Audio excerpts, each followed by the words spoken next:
تخيل معايا اللحظة انك صحيت الصبح لقيت كل حاجة بتملكها اختفت. فلوسك، عربيتك، بيتك، موبايلك، كل حاجة حرفيا. ايه الحاجة الوحيدة اللي محدش يقدر ياخدها منك خالص؟ الكنز اللي هيخليك تقدر تقف على رجلك من جديد. ايه الكنز ده وازاي توصل له؟ دي حاجات هنجاوب عليها خلال الفيديو النهاردة. اهلا بيكم في فيديو جديد ورحلة جديدة مع هلال.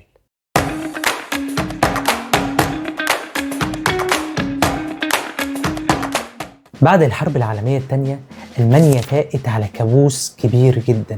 الركام والدمار كان في كل مكان، وملايين الرجال الألمان اللي كانوا من الطبقة العاملة ماتوا أثناء الحرب. العالم كله كان بيقول إن ألمانيا محتاجة على الأقل 50 سنة عشان تقف على رجليها تاني.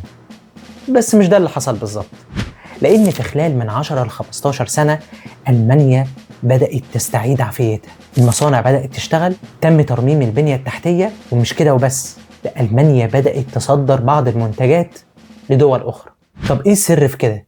وإزاي حصل كل ده؟ تعالى يا صديقي نعرف مع بعض القصة بدأت منين. في الوقت العصيب ده ظهرت مجموعة من النساء أخذوا على عاتقهم مسؤولية إن هم يعيدوا ترميم المجتمع الألماني. كل واحدة كان عندها مهارة معينة كانت بتوظفها في إعادة بناء المجتمع مرة تانية. أنشأوا أماكن لتوزيع الطعام، واشتغلوا في البناء والزراعة والمصانع، وشاركوا في رفع الركام. والأهم من كل ده إن هم أنشأوا مدارس مؤقتة في البيوت والمباني المهدمة عشان يعيدوا تعليم الأطفال الألمان مرة تانية. اتسموا بعد كده في التاريخ الألماني بنساء الأنقاض، وربوا جيل جديد من الألمان قاد نهضة ألمانيا الحديثة اللي احنا نعرفها دلوقتي. لذلك نقدر نقول إن السر ما كانش في المساعدات اللي جات لهم في الوقت ده، السر كان في الكنز اللي اكتشفوه في وقت ما كانش فيه أي حاجة يملكوها. السر يا صديقي كان في الألمان ذات نفسهم، وفي قدراتهم وإمكانياتهم والمهارات اللي بيملكوها. القصة دي بتثبت يا صديقي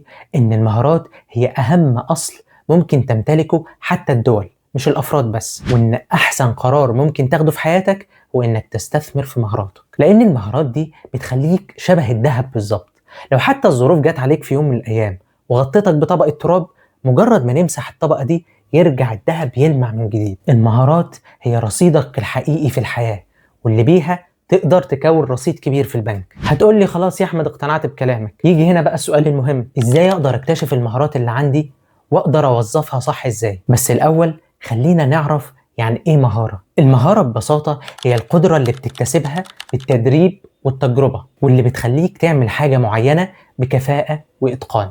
بمعنى أصح مش مجرد مرة نجحت فيها بالصدفة وخلاص، لا، دي قدرة بتتكرر معاك كل مرة بتحتاجها فيها. يعني مثلا لو قلنا انك لسه بادئ تتعلم مهارة ركوب العجل، في البداية بتحاول تتوازن على العجلة، ممكن تستخدم وسائل مساعدة زي سندات او حد يسندك، ومرة عن مرة بيبدأ التوازن بتاعك يتحسن، وبتقع مليون مرة وممكن تتعور كمان، لحد ما توصل لدرجة انك وانت راكب العجلة مش بتفكر في موضوع التوازن ده اصلا، وكل مرة بتركب فيها بتوصل لدرجة اتقان عالية جدا جدا. دلوقتي بس نقدر نقول انك بتمتلك مهارة ركوب العجل، وتقدر تستخدمها في اي وقت بتحتاجها فيها. تعال بقى صديقي نعرف ازاي بالظبط نقدر نحدد المهارات اللي بنمتلكها بدقة وبطريقة عملية. وعشان اجاوبك على السؤال ده هعتمد في الفيديو ده منهجية العالم الكبير بيتر دراكر، عالم الإدارة المشهور اللي ألف كتاب Managing Oneself. الكتاب ده أكد فيه إن قبل ما نفكر نكتسب مهارات جديدة